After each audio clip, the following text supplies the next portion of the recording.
Hello, my lovely rose garden, and welcome to an updated and refreshed take on how to write book blurbs. I am Avalon Roselin, indie author, and I despise this particular step in the writing process. However, I also understand its importance. For whatever reason, I've been feeling a little nostalgic for my old work and returning to it to inspire new content for my current channel. I really want to make more writing-focused videos, so why not review some of the things I've said about the topic before, now with more experience and fresh resources to share with my audience. I read a few different articles while researching this topic, all of which will be linked below. Unfortunately, the Ink and Quills website seems to have a hard time loading, or at least it did when I tried to access it. So if it is not working for you, the full title of the article that I originally referenced is A Simple Outline for Writing a Killer Book Blurb by Caitlin Hillerick. For those who are not familiar with certain terms when it comes to the publishing and marketing of a book, a blurb is the small summary or hook on the finished book. This is usually located on the back of a book or on the inside flap of the hardcover jacket.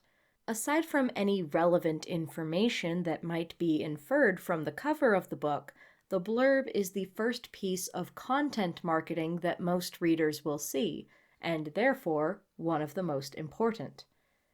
As such, I think it is important to carefully consider a blurb and choose your words with precision to deliver the most impact and meaning in the shortest amount of characters possible.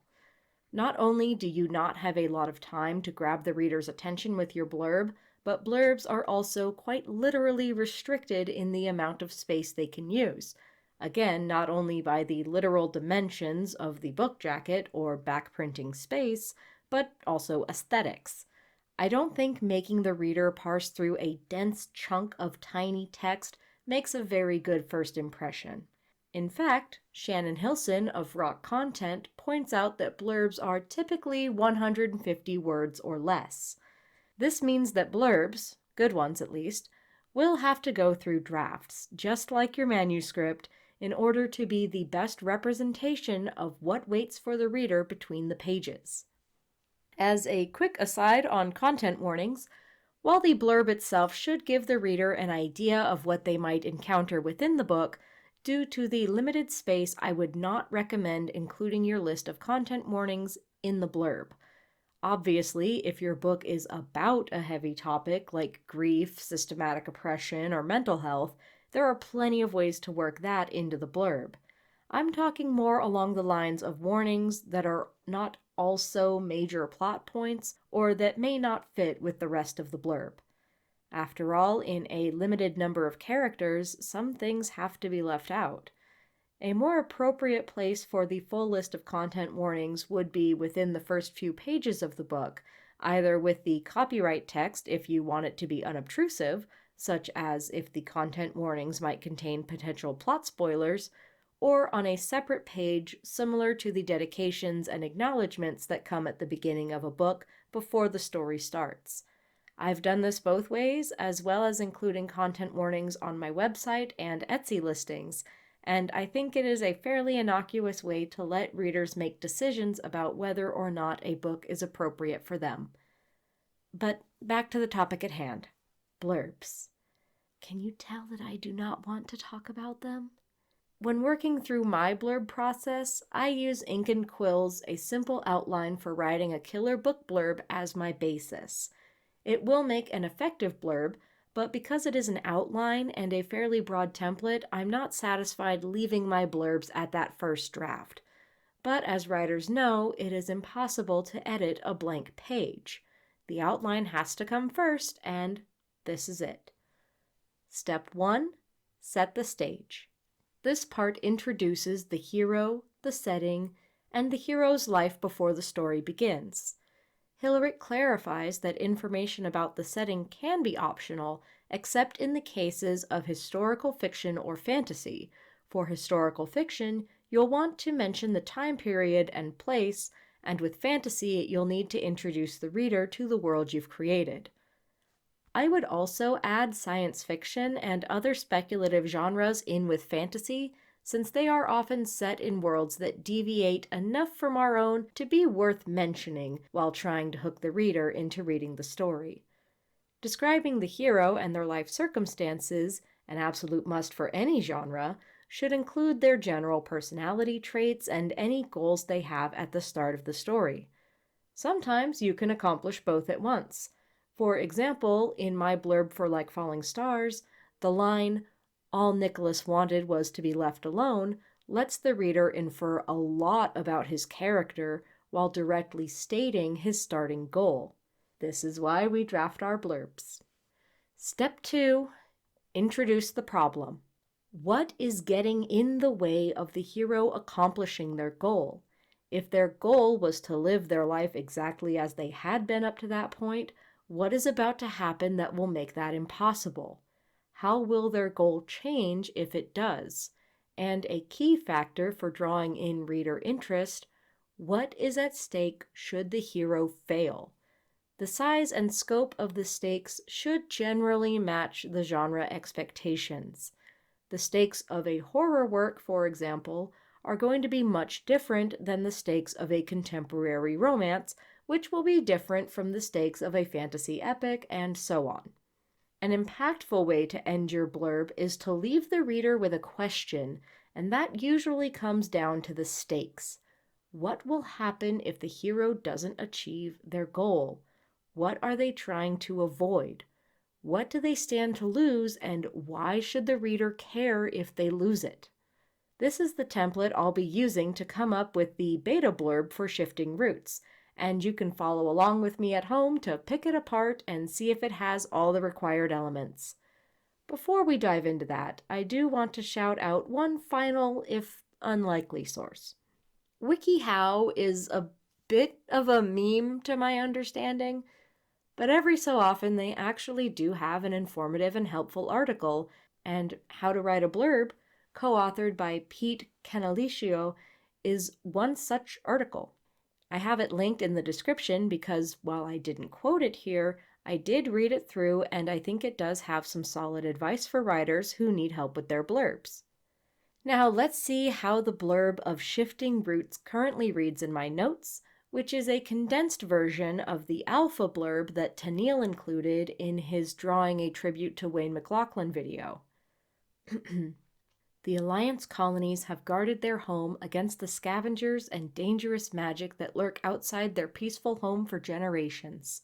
When 2 rangers from Marsh Colony are found dead, Spotted Shadow of Field Colony and Dawnfrost of Oak Colony are determined to get to the bottom of who or what killed them, before any more lives are lost. However, not all threats lurk outside the Alliance, and facing this foe may force each colony to tear out the roots of their own prejudices and beliefs. Let's start with that simple breakdown. Step 1. Because this is an ensemble cast, the Alliance colonies receive top billing as the hero, with Spotted Shadow and Dawnfrost named in the second sentence. The setting is their home, which has been a peaceful place for generations. Step 2. The problem is that 2 rangers are dead and the killer is at large, which means the stakes are life and death. The blurb also ends on a hook that there are more problems within the colonies that will have to be dealt with before this unknown enemy can be defeated. It's not bad, it has all the pieces, but there's still some work to do here. For starters, we don't know anything about Spotted Shadow and Dawnfrost's personalities from this blurb, aside from the fact that they both want to stop the bad thing. That's pretty generic. And in a space where every word matters, home has been used twice in the same sentence. That's never a good writing practice. Repetition is one thing, but this is just a little sloppy on my part if I'm honest.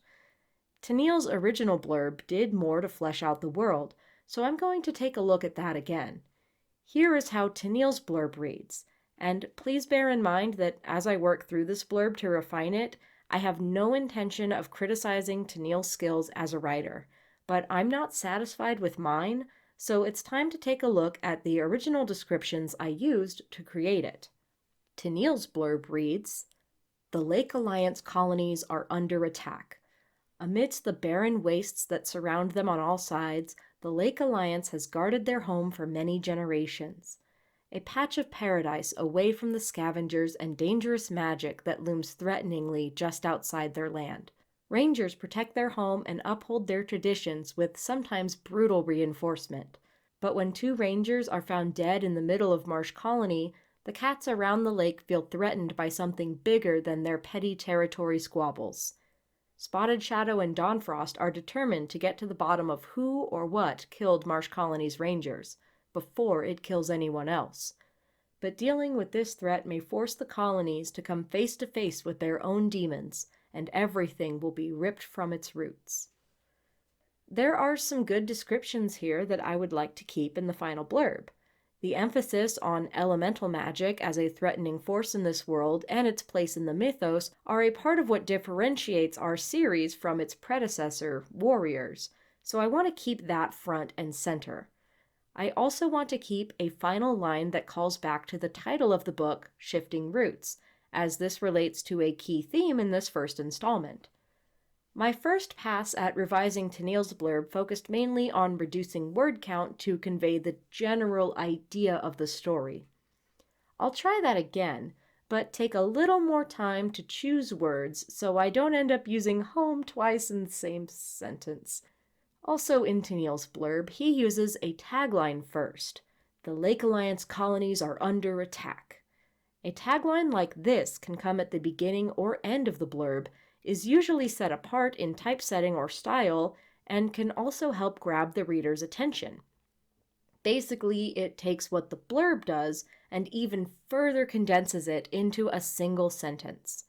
Types of taglines that I have seen or have used are, like this one, a simple statement alluding to the danger or stakes the characters are faced with. I use this in Stellar Eclipse's series blurbs.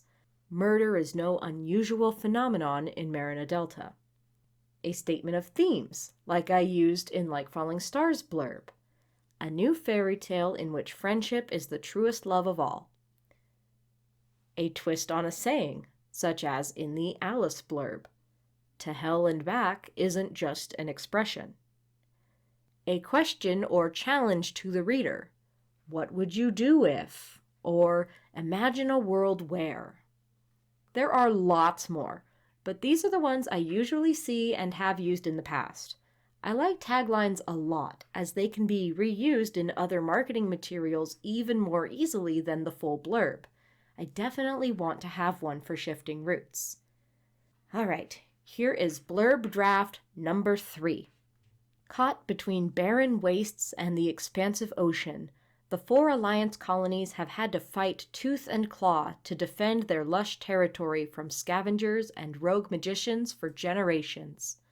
By holding fast to their traditions, these brave and noble cats have created a fragile peace for themselves that is uprooted when 2 rangers from Marsh Colony are found dead under mysterious circumstances. The entire alliance is shaken, especially Spotted Shadow, a mentor from Field Colony, and Dawnfrost, an envoy poised to take leadership of Oak Colony. These 2 young Mollies are determined to discover who or what killed the Rangers and stop it before it can kill again. Together with friends and allies from across the territory, they will embark on a dangerous mission to save their homes and lives from a danger none of them could have imagined. However, not all threats lurk outside the Alliance, and facing this foe will force all the colonies to tear out the roots of their own prejudices and beliefs.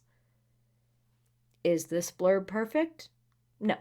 In my opinion, it's a little too wordy and it lacks room for a tagline.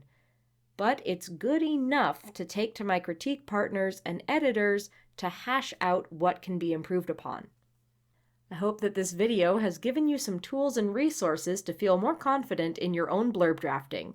It's important to keep in mind that, as with anything to do with writing, this is a process that will take you through multiple drafts and revision sessions. And then, after you've published, you'll think of something else that you'll wish you had done instead. Don't worry, all writers go through it. But what did you think of this video? Was it useful? Are you less or more daunted by blurbs now? Leave me an emoji of your favorite writing utensil and let me know in the comments. Thank you so much for watching, and a special thank you to my patrons. If you'd like to see your name here or in the description below, please consider joining my Patreon. Your support means so much to me and allows me to continue making content. If you want to support my content in different ways, consider buying my books, donating on Ko-fi, subscribing to the channel, or even just giving this video a like and comment. Any and everything is appreciated so much. Keep growing till next time, Rose Garden!